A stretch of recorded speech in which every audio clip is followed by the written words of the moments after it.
Hello and happy Friday. So I've got a big question for you as you head into the weekend, maybe something to noodle on. What is your hope for the future?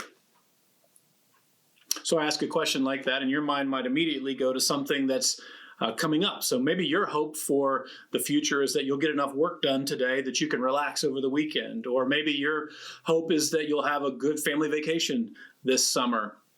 Or maybe you start to think about some more substantial kinds of hopes.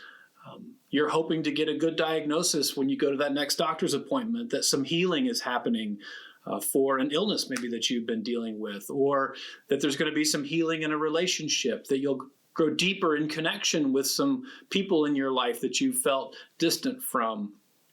Maybe you're hoping to land that new job that you've been applying for, interviewing for, that you feel like is going to tap into your purpose and be a good fit for how you're wired and the gifts that you have. Maybe those are the kinds of hopes that you have for the future. But if we go all the way out and ask, what is your ultimate hope for the future? What is the hope for the world for the future? And in this area, as diverse as our hopes may be for various things in life, when we think about this ultimate question of hope for the future, this is an area where the Bible is unambiguous.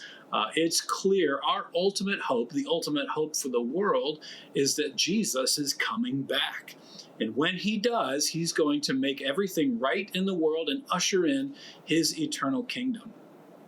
But of course, that raises a whole host of other questions. Well, when is Jesus coming back? And there have been lots of predictions and prognostications around that over the centuries and are in the world.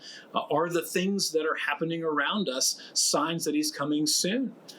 And then what will the circumstances around that be when he does come, whether it's sooner or later? So lots of questions about that. And we're not the first to wrestle with that.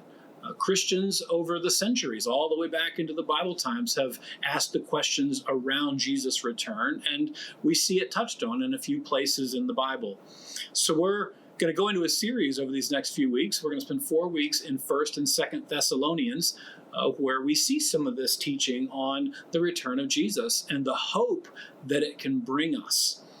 Now, in full disclosure, this is an area where people have different views. And so we're going to talk over these next few weeks about what's primary, that Scripture is clear on, that gives all of us hope, and what are secondary areas where there are differences of biblical interpretation about how these things will play out and what we can expect with the return of Jesus. And so it's going to be a great opportunity for us as a church to dig into Scripture and see what's there, maybe challenge some of our own thinking, maybe begin to be stretched in the way that we think about Jesus' return, but for all of us to get clear on our hope for the future and what that means for how we live today.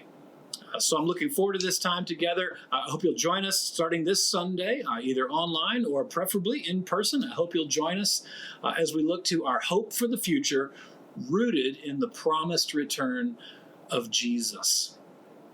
And then before I sign off, I've got one celebration. We just finished our spring packing season with Feed the Hunger, and we celebrated in the fall that we were able to feed just over 1,000 kids for the span of an entire year.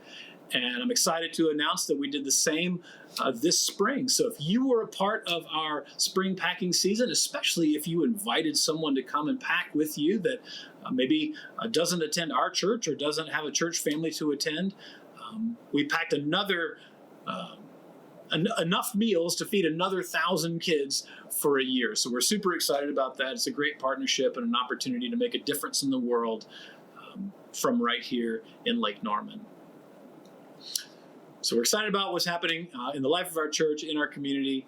Hope to see you soon, and have a great weekend.